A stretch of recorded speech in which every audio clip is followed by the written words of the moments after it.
And we are live. Look at that. The internet is still my bitch. Beautiful. So anyway, once again, ladies and gentlemen, we are here for Sundays with the General. I know I am a little later than usual. I had to go work today. Someone's got to pay for all this shit. Right. You know what I mean? So, yeah, I had to go make the money. We got a hotel to finish. Very important things going on. Still probably not going to get finished on time. Whatever. But yeah, I'm joined this week by just Luke. Luke the Duke himself, who's got his dog with him today. What's going on, brother? What's up, my man? We're having a family little trip up here to south side of Pittsburgh. Try to get some pop figures because have a little bit of an addiction. It could be worse, you know. I could have a crack addiction or something like that, but I choose pop figures instead. So, Yeah, I think a crack addiction is worse than a pop figure addiction. Way worse. But it's beautiful. I mean, I've never been addicted to pop figures, but I have been addicted to crack, and that wasn't good. And Luke is gone. Maybe. All right, there. And Luke is back. All right, I died for a second there. Yep. No, hey. ask our boy Mark about a pop figure addiction because he didn't want to buy any pop figures until I started sending him pictures of pop figures, and now he has more pop figures. So, just saying, it only takes one. It only takes one. Yeah. It only takes one. Yeah, that's, there's never enough, but once is too many. Oh, absolutely, yeah. We have, here's Mark himself actually is watching. Hey, Mark. Oh, hi, Mark. Hi, Mark. And yes, he blames you for his Funko Pop addiction. Beautiful. I told you. Perfect. At least we figured that out. That's what we've accomplished something here today. Yep. Yeah, to start us off this week, let's talk about these Le'Veon Bell comments. That he'd rather retire than play for Andy Reid again. Now, I'm not going to try to make Andy Reid out to be like he's a saint or anything. I don't know. I don't know what he's like to play for. Believe it or not, I've never played for Andy Reid. Yeah, it's hard to believe. Yeah. I was not in the NFL. I know that's a shock to some of you, but I've never heard any bad comments about Andy Reid from players before. It's the first time I've ever heard this, and I mean, let's be honest, Lev Bell, you're saying that you'd rather retire than play for the greatest play caller of your generation, and pretty much probably win at least one more Super Bowl before you retire. Then I was my next one. You'd rather retire than coast to another Super Bowl appearance? Right. You didn't do that much for the Chiefs last year, and you went to the Super Bowl, bud. Right. You were in the Super Bowl for the first time in your career. Honestly, it sounded the way that ESPN made these comments out to be. It really felt, I'm not playing for Andy Reid no more. I don't want to play for Andy Reid no more. Like, bro, you got your money in New York, and you committed to a Super Bowl last year. That offensive line is poop. They rebuilt the offensive line. So what? Why leave now? Like, if they didn't retool the offensive line, I'd be like, okay, I can see not wanting to play there anymore. But but now they went and so much younger. They went from a non-existent offensive line to top 5 offensive line in football. Correct, in one offseason. Yeah. So I really don't understand. Like, if they didn't retool it, I'd be like, okay, I can see your point, like why you don't want to play there anymore. But I mean, you're a shadow of what you used to be, so I don't understand why. I would definitely stay with play with Patty Mahomes than go and try to get money and end up playing for like John Gruden or somebody like that. Yeah, I mean, like maybe there was. I hate. I'm not trying to trash Lev Bell because there could be something going on that we don't know about. We weren't there in the locker room. We again, believe it or not, people. Me and Luke did not have access to the Kansas City Chiefs locker room last season. It's not a lack of trying. I'll tell you that. Yeah, I don't think they're ever going to let me in the Kansas City Chiefs locker room. But yeah, I mean, it feels stupid to me the way that these comments seem. Like I said, I don't want to really speak on something that I can't really speak on, but that almost sounds like there's a lack of like the love of the game thing. Cause again, you're saying you would rather retire, at least from how I see it is you'd rather retire than coast to another Super Bowl appearance. Yeah. Well, don't worry. The Chiefs will be back in the Super Bowl in the next couple of years. I know that. Well, don't worry. All the Kansas City Chiefs homies are in your DMs right now. Don't worry. Oh, yeah. Yeah, dude. Those 15-year-old Chiefs fans that think football started in 2018. Oh, yeah. They are coming at your throat, Le'Veon Bell. You better shut your DMs, boy. Yep. All down. So that we'll touch on the NBA playoffs real quick. So we got the Clippers won last night. They're down 2-1 to the Jazz. I don't know if you watched any of the highlights of this, Luke. I watched them this morning. This Paul George actually played this playoff P thing. Yeah. Actually happened. Yeah. Last night. Yeah. I hadn't actually seen this playoff P character since like that one series he had for Indiana way back in the day. Yeah. I saw like the ESPN sped up version like late morning, early this morning, and PG-13 was being PG-13. He actually looked legit. I don't know what the deal is with this Clippers offense. PJ's always described it as clunky, and it is no doubt in my mind clunky as fuck. It is clunky, and the whole team to me is like weird because they look every time they always look like they're underperforming, whatever. Like they kind of did this whole year, but then all of a sudden they get locked in like they did last night, and you're like, oh shit. Yeah, I feel like they have this to. Team is good. They have to get kicked in the face before they realize they're like, we are way better than what we're playing for right now. So I think going down 2-0 was like a shock back to reality. Like, yo, we've got Kawhi, we got PG-13, we got Patrick Beverly, we have all these people here. Like, guys, just wake the fuck up. I mean, the way when they're locked in, like I think they could give the Nets a run for it. Yeah. But they're not always locked in. We got the Sixers Hawks series. That's starting to go in the Sixers' favor. Sixers gonna win that series. I think. When he's healthy, I think Embiid is just too much. Yeah. And the Hawks defense. Look, if a guy like Tobias Harris, who's not a bad player, but if a guy like Tobias Harris is lighting you up as bad as he has been, then you don't play good enough defense to be winning playoff series. Yeah, you're absolutely right. The Nets Bucks series, the Bucks won their last game. They were blowing the Nets out.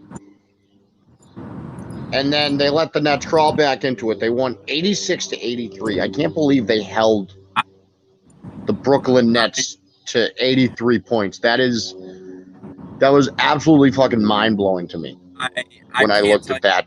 But I don't see it happening again. Yeah. What was that? I said I don't remember ever seeing recently an NBA game ending 86-83. It's been Yeah, I don't years, remember probably. any NBA game going that way. And the Nets, I'm pretty sure, have been scoring 120 all season. Yeah. Then we got the Suns and the Nuggets. And the Suns, They're going up 3. Yeah, are my Suns fan until they're up 3-0. Yo, Chris Paul is actually showing up in the playoffs. Yeah. Right now. He had some quiet games when he was in that Lakers series. Yeah. But let's go with his last 4 games. Last game against the Lakers, 8 points. I know that's not a lot. 12 assists. If you give me 12 assists, I'm happy with that. Yeah. 12 assists is still a good night. Yeah. Get next, the first game against Denver, 21 points, 6 rebounds, 11 assists. That's a fucking phenomenal game. Yeah. Second game against Denver, 17 points, 15 assists. Yeah. That is a fucking phenomenal fucking game. And this third game against Denver, 27 points, 8 assists. Again, it's a fucking great game. That's a great stat line. Yeah. They're good. I think they're gonna sweep. I think the Suns are gonna sweep here. I think the Suns are going to the Western Conference Finals. They, well, you can tell. I mean, the Nuggets just desperately missed that point guard. They do. They need Jamal Murray. Yes. Murray, yeah. I mean, they have missed him very badly since he went out with that injury. I mean, Joker it's just a devastator to them. Joker's going to give you 30, 10, and 10, but like that's not going to win you anything now. It's not. You need consistent scoring, and I mean, oh dude, what was his stat line the other night? Yo, I mean, I thought it was like 35, 12, and 10 or something like that. It was something crazy. I gotta pull it up. It was crazy. No, 32, 20 rebounds, 10 assists. Jesus. How many of those rebounds? Does it tell you? No. No. Well, I mean, if Still, that guy's giving you that in a game and you can't win it. Yeah. Yeah. I mean, the Suns are playing it perfect. They said, you know what, Joker's going to get his, and it kind of is what it is. But as long as we continue to outscore their bench, it's pretty much ball game. They're going to let Joker get his, and they're just going to worry about everybody else. Which, if Jamal Murray's not coming back, so they don't have a secondary scorer that's really going to put them over the top. Yeah, they really don't. I think they thought Aaron Gordon might be able to do that a little bit for them, and it's just he's not enough. No. So anyway, you were interested in this one before we went live. Yeah. In local news, we had a Massachusetts man swallowed by a humpback whale this week. He was a commercial lobster fisherman. So he was the lobster diver. He was the guy going to get the traps. So first of all, this guy we should all respect this man because he's a hero, and he is why we have such great New England seafood. Yeah. You ever had a lobster roll down the Cape? No. You had it because of guys like him. All right, his sacrifices. Yeah. I for your lobster rolls down the Cape Cod. And these are very important things. I know you're not from Massachusetts, and fucking half of you watching probably aren't even from fucking Massachusetts, and I don't even care. You should know about lobster rolls in Massachusetts. Right. But yes, this man was swallowed by a humpback whale. He survived. He was in there for about 30 seconds, and it spit him out. Well, it's better than coming out the other end, I guess, at least. Yeah. Just an interesting story that I wanted to bring up. Did they say where it was? Like in the bay somewhere? He was about 45 feet out. Jesus. I can't imagine just going down there for which is just which shrimp. is pretty shallow for a whale. I Yeah, mean, super shallow. Okay, so the whale ate a that's pretty shallow for a humpback whale. No, well, especially in the Massachusetts area. Oh, we also have the fuck.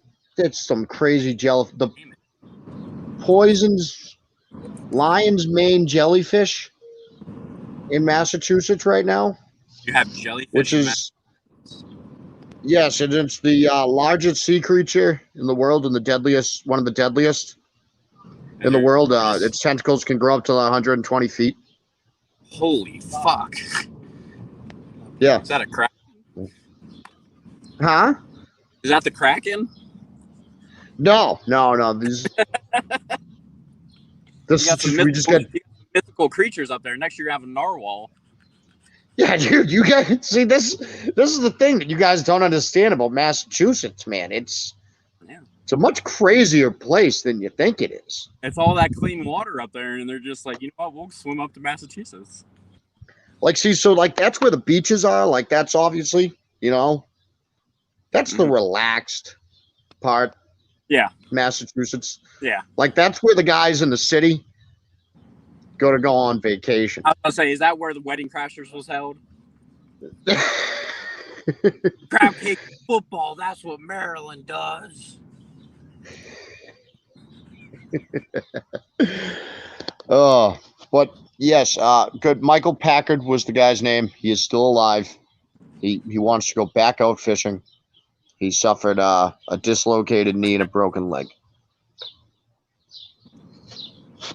Which I think that's yeah. Now he's got to go with a GoPro.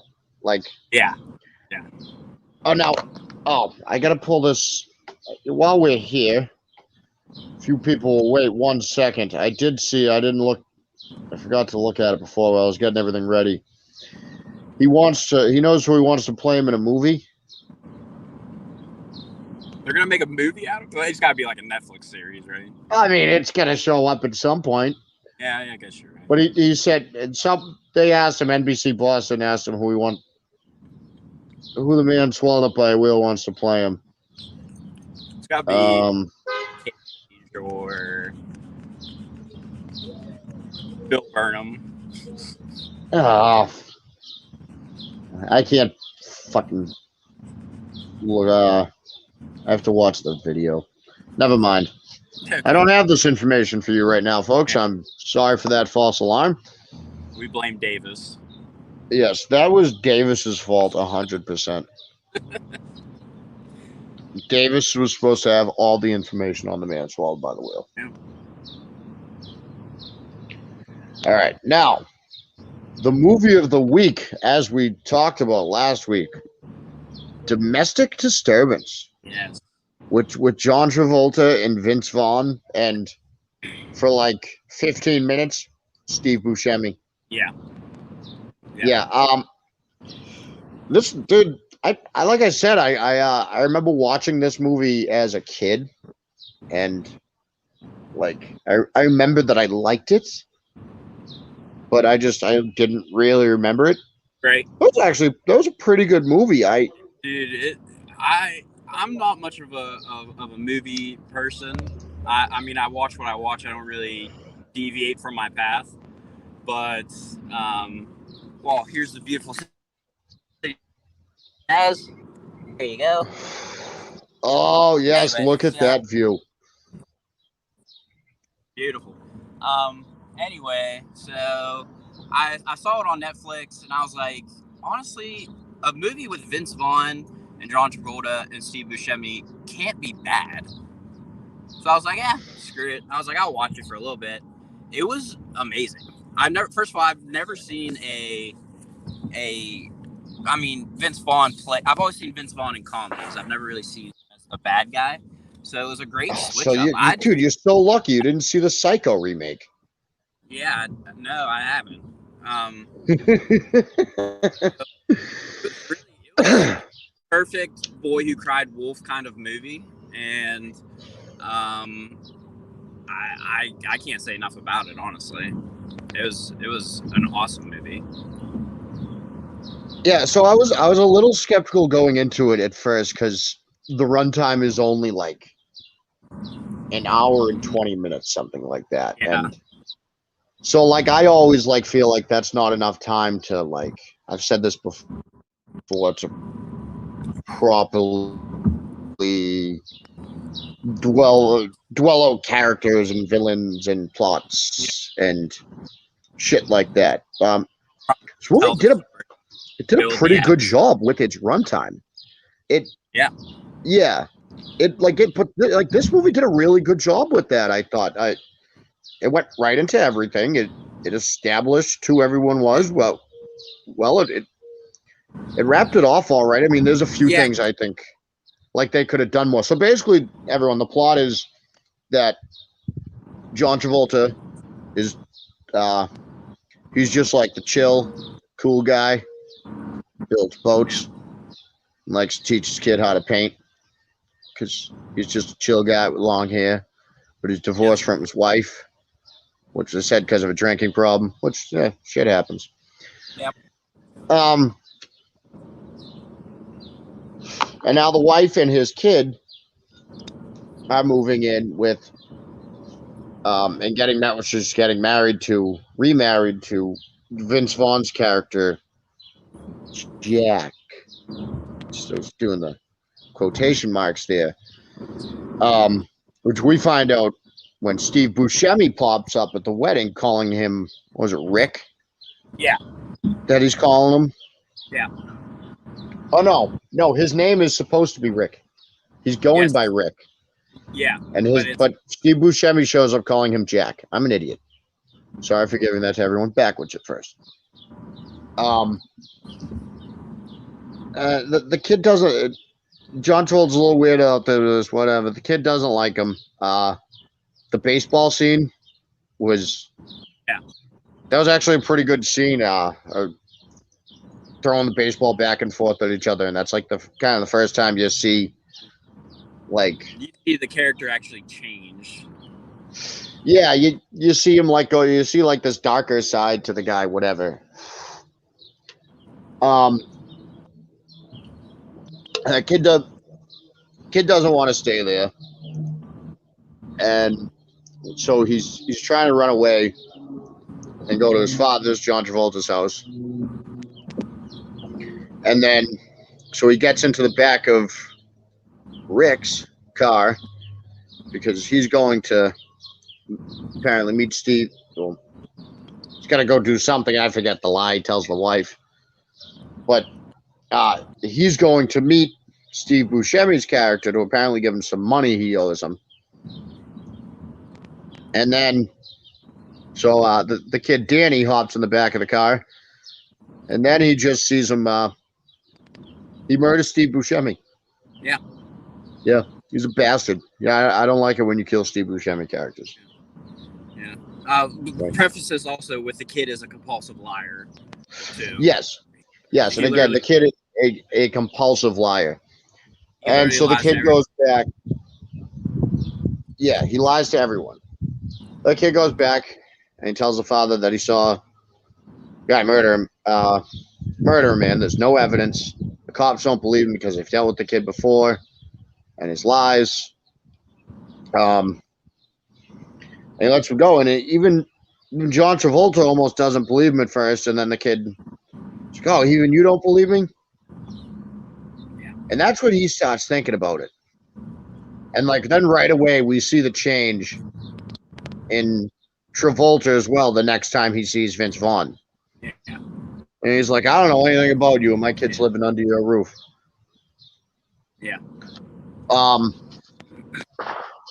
So it goes on. Now Vince Vaughn starts threatening the kid in his room and shit. That was creepy when he fucking popped up on him that first time. Yeah, super. Yeah, the baseball bat. That creeped me the fuck out. Vince Vaughn he did not do good as the creepy fucking guy in the Psycho remake. Vince Vaughn does good here. as the creepy fucking psycho. He's tapped out. Like he goes into the role. He does a good job. Yeah, he does. And Um, John Travolta plays a great divorced parent. Honestly, he does. yeah, He tries to play both sides, but honestly, John Travolta's got the life. He sits there and drinks. He builds boats, and he picks his kid up from school. And then when he tries to pick his kid up from school, he punches a guy in the face. Oh yeah, that was great. He's got a nice right hook. Oh, he does. Hell yeah, he does. Like I mean, listen, that manual labor, you can throw a nice punch. He drops that dude. Yeah, absolutely. And then he beats up Vince Vaughn pretty good at the end of the movie. He does. You're absolutely right. So the only thing that the cops end up finding out, and because Travolta keeps digging into this. Yep, he finds trying to figure everything out, and I don't know if he figures it out. Somehow the cops end up figuring out at the end of the movie that he sent him. Remember, he emailed that very generic email about him getting arrested, but he got let go off on parole. Remember? Yes. Fax machine. It sounded like. Well, I mean, it was 2001 technology. Yeah. We've come a long way. Yeah, super long. So Vince Vaughn goes off, and he's now he's gonna kill the wife and kid. Probably. Yeah, probably. Or at least the kid. She was pregnant, so that's the only reason I don't know if he would have killed her. Yeah. He seemed like he was excited about the kid. He was a weirdo. But anyway, so of course Travolta gets there first. Crazy. So they fight. And then the cops find out he's actually like Jack Parnell or whatever. And he was a criminal. So this is my main complaint with the movie. Is I want to know more about like this past life. Yeah, that 4 of them got arrested for some. I mean, you could see it in the newspaper article, but it wasn't like anything like you could actually like sit there and read. You know what I mean? Like there were 4 of them got arrested. And he owes Steve Buscemi money. I want to know like more about this character. Sort of. I more about how dangerous he is. What kind of shit he was really into. Yeah. Like but other than that, it was a good movie. It does a lot with its short runtime. It's only an hour and 20 minutes. Yeah, most people can fit that into their night. It's on Netflix. I think it's worth the watch. I will give it 2 puffs on the general puff system. Yeah. Which, if you know about my puff scale, then you know that's a pretty good movie in my book. Yeah. Luke, how do you rate it? A solid 2 is honestly it. I mean, for really 100, for an hour and 20-minute movie, you'll automatically think 120 or an hour and 20 minutes. You're like, I don't know about this because most of those short, even those short new Disney series are 50 minutes. You know what I mean? So you're like, exactly. You're really going to try to set up this whole movie in an hour and 20 minutes and climax it in an hour and 20 minutes. I was like, I don't know about that. But you think it's going to be like stupid and fucking not hit it. It's very well paced. It goes right into everything and right through it. It really didn't feel rushed, and that made me feel a lot better about the runtime. But yeah, no, that's a solid 2 for sure. Yeah. Anyway, I think that's pretty much all we got here for you folks. I could do 1 triple T. Ooh. How about the Pirates? How about that? Oh yes, the Pirates organization sucks. The Pittsburgh Pirates they're just terrible. That's just a terrible organization. Yeah, I had one triple T that Antonio Brown is a top 3 wide receiver of all time. Who the hell said that? It was some fantasy football guy What pro on football? Twitter. Dude, Antonio Brown, top 3 all time. Get a drug test. No. dude. Top 10. Top 10, probably. If he has a Super Bowl, it'd be top 10 for me. He's got the Super Bowl. Well, he's got the Super Bowl last year, and he's got a touchdown in that Super Bowl. I know, but if anything, he's like 8 through 10. He's not anything more than that. Yeah, no, well, I mean, I can't even put him top 5 No, no. because I'm Yeah. going to tell you off the top of my head: Jerry Rice, Randy Moss, Terrell Owens, Marvin Harrison, Yeah. Calvin Johnson. Yeah, there's 6. All better. 5 there. Yeah. That sets. Yeah. And, I mean, I think Antonio Brown was great. Me and your brother Paul talked about this earlier. If he didn't like go crazy for a little bit there, He would be And top he- 5 forever. and he stayed on that pace, Yeah. yeah, the dude's probably fucking top 5 all time. Yeah. Yeah, but like, fortunately, he went crazy. Yeah. And he didn't stay on his current pace, and then Tom Brady took him back under his wing, and people liked that because I don't know. It's something about Tom Brady not being in New England anymore that people started liking him instead of despising him.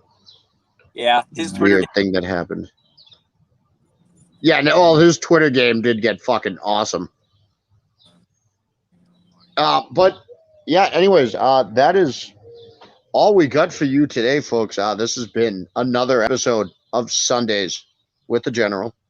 I am your host, the General, Steve Reisen. You can find me on Twitter at Reisner_Steven or on www.bluecollarmg.com, Blue Collar Media Group. You can find all our great stuff. We got a lot. We got some stuff coming up. We got Into the Lab this week every Wednesday. You don't want to miss that. The Butthole Guys doing just anything. Yeah. The Blue Collar Cantina should be making a return. Yeah. Hopefully sometime probably next week for the first 2 episodes of Loki. Yep. I can't think of anything else off the top of my head right now. Or T-2 months till our Blue Collar.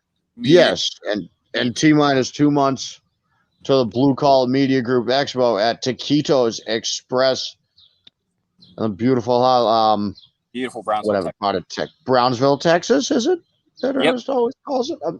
Is that confirmed? I'm pretty 97.3% sure. Wow, Mark, can't believe I remember that. you're watching. Yeah, someone confirm in the comments. Well, we got comments. Yeah. Is anyone confirming? Oh, we got confirmation from Mark. Brownsville, Texas. Nailed it. Brownsville, Texas. Wow. I am so smart that I remembered that we're that place that sponsors my Beautiful. business and is repeated on a show I'm on once a week. But yes, thank you for tuning in, everybody. This is just Luke that was with me. Luke, tell the people where they can find you. Yep, you can find me on Twitter at Hearts on Hockey. We're down to the semifinals of the NHL playoffs.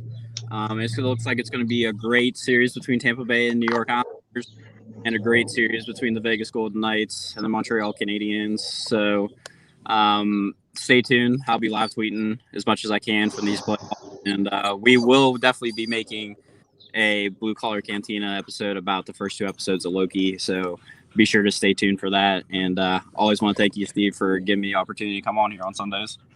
Oh, absolutely. So